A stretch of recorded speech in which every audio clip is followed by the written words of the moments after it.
Bismillahirrahmanirrahim. Assalamualaikum dan salam sejahtera. Apa khabar semua? Jom pasak sejarah bersama dengan cikgu. Pada sesi pada kali ini, cikgu akan menyentuh mengenai bab 1 iaitu mengenai warisan negara bangsa. Dan pada sesi kali ini kita berada pada di akhir bab 1 iaitu kita akan sentuh mengenai 1.4 mengenai peranan pemerintah dan rakyat. Jadi pada sesi kali ini kita akan lihatlah peranan pemerintah dan juga peranan rakyat ataupun golongan yang diperintah. Hubung kait pemerintah dan rakyat sejak zaman Kesultanan Melayu Melaka selaras dengan konsep Wahdat. Apa Wahdat? Nanti cikgu akan sentuh sedikitlah mengenai Wahdat. Di sini kita dapat lihat juga di mana rakyat yang bernaung di bawah pemerintahan sultan dan pembesar saling berkait antara satu sama lain. Perkaitan inilah yang kemudiannya akan menggerakkan jentera kerajaan dan juga sistem pemerintahan. Malah hubungan timbal balik ini sebenarnya akan mengukuhkan pemerintahan Kesultanan Melayu Melaka. Secara umumnya, masyarakat Kesultanan Melayu Melaka terbahagi kepada dua, iaitu yang pertamanya ialah golongan pemerintah, iaitu yang melibatkan golongan atasan seperti sultan dan juga pembesar. Manakala yang keduanya ialah golongan diperintah. Golongan yang diperintah ni terdiri daripada rakyat. Seperti yang cikgu cakap sebelum ni, cikgu nak sentuh sedikit mengenai Wahdat. Apakah Wahdat? Wahdat ni merupakan satu perjanjian di mana Wahdat ni ialah perjanjian yang dilakukan oleh Demang Lebar Daun dengan Sangsa Purba. Jom kita lihat sedikit petikan dalam buku sejarah Melayu di mana dalam petikan ini menceritakan mengenai Wahdat. Cikgu baca sedikit tentang petikan ini. Maka titah Sangsa Purba, hendaklah segala anak cucu hamba, jikalau ada yang salahnya sekalipun atau zalim dan jahat pekertinya, jangan segala hamba Melayu itu derhaka dan menitikkan darahnya ke bumi. Jikalau mereka itu akan cedera, berundur hingga ditakluk negerinya juga, maka sembah Demang Lebar Daun. Baiklah tuanku, tetapi anak cucu duli tuanku dahulu mengubahkan, anak cucu patik pun berubahlah tuanku. Maka titah Sangsa Purba, baiklah paman, kabullah hamba akan wa'ad itu. Titah baginda, barang siapa hamba Melayu derhaka mengubahkan perjanjiannya, dibalikkan Allah bumbungan rumah ke bawah kaki ke atas. Maka sembah Demang Lebar Daun. Jikalau Raja Melayu itu mengubahkan perjanjian dengan hamba Melayu, dibinasakan Allah negerinya dan tahta kerajaannya. Jadi ini petikan yang menunjukkan Wahdat yang berlaku di antara Sangsa Purba dengan Demang Lebar Daun.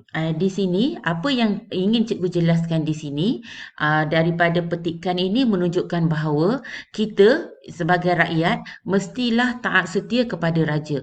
Maksudnya rakyat mestilah memberi taat setia kepada raja dan rakyat tidak boleh menderhaka kepada raja. Jika rakyat menderhaka kepada raja, maka rakyat ni akan terima tulah. Apakah tulah? Tulah ni ialah kecelakaan yang akan menimpa seseorang kerana melanggar larangan atau titah raja dan menderhaka kepada raja. Jadi kecelakaanlah yang akan diterima oleh rakyat jika dia kita kata menderhaka kepada raja. Manakala untuk raja pula mesti menjadi tanggungjawab untuk raja ataupun sultan ini untuk menjaga rakyatnya. Sebab jika kita tengok ayat di bahagian akhir ni, jikalau Raja Melayu itu mengubah perjanjiannya dengan hamba Melayu, dibinasakan Allah negerinya dan tahta kerajaannya. Maksudnya di sini, jika raja tidak berlaku adil kepada rakyat, maka raja tersebut juga akan menerima akibatnya, mungkin akan menyebabkan kebinasaan kerajaan ataupun kita kata raja ni akan hilang tahtanya. Ini sedikit yang cikgu boleh terangkan mengenai Wahdat supaya kamu faham bahawa raja mesti menjaga rakyat dan rakyat pula mestilah menumpukan taat setia dia kepada raja dan tidak boleh menderhaka kepada raja. Cikgu harap kamu faham daripada apa yang cikgu terangkan mengenai Wahdat ini. Sekarang kita akan pergi pula kepada peranan golongan pemerintah. Golongan pemerintah ni terdiri daripada sultan, pembesar, kerabat diraja dan juga golongan ulama. Ini adalah golongan pemerintah.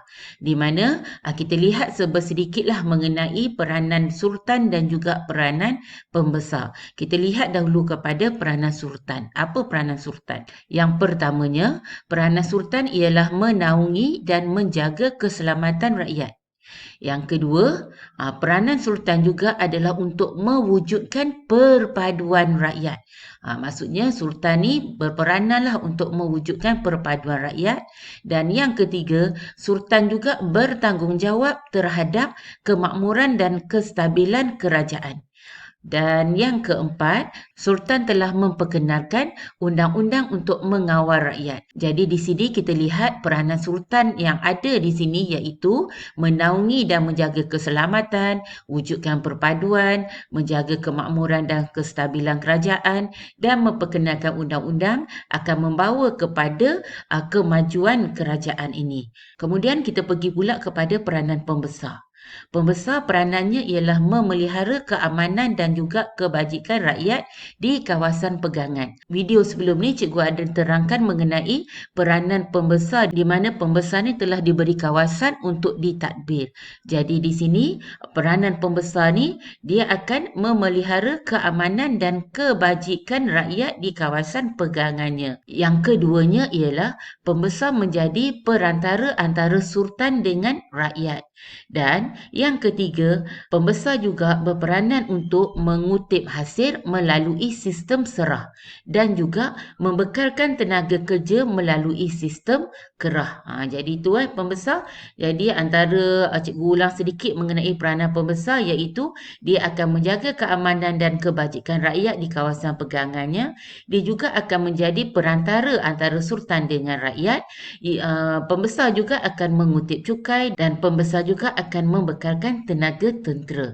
Okey, itu adalah untuk golongan pemerintah. Yang mana di sini kalau kita tengok hierarki di sini kita akan lihatlah golongan pemerintah berada di bahagian atas. Dan kita akan pergi pula kepada golongan diperintah. Golongan diperintah ini terdiri daripada rakyat. Rakyat ni terdiri daripada peniaga, petani, tukang dan juga nelayan. Manakala di bawah golongan diperintah juga kita ada hamba. Hamba ni pula kita lihat dibahagi kepada beberapa jenis iaitu kita ada hamba raja, hamba berhutang dan juga hamba biasa. Ini golongan rakyat dan juga hamba yang merupakan golongan diperintah. Jadi kita akan lihat peranan rakyat. Peranan rakyat ialah menunjukkan taat setia kepada pemerintah. Maksudnya kita mestilah bagi taat setia kita kepada pemerintah. Dan rakyat juga mestilah mematuhi segala arahan pemerintah dan tidak menderhaka kerana takut ditimpa tulah. Macam cikgu sebut sebelum ni tulah iaitu kecelakaan yang mungkin akan diterima oleh seseorang kerana menderhaka kepada raja ataupun sultan. Dan rakyat juga peranannya ialah menjadi tentera.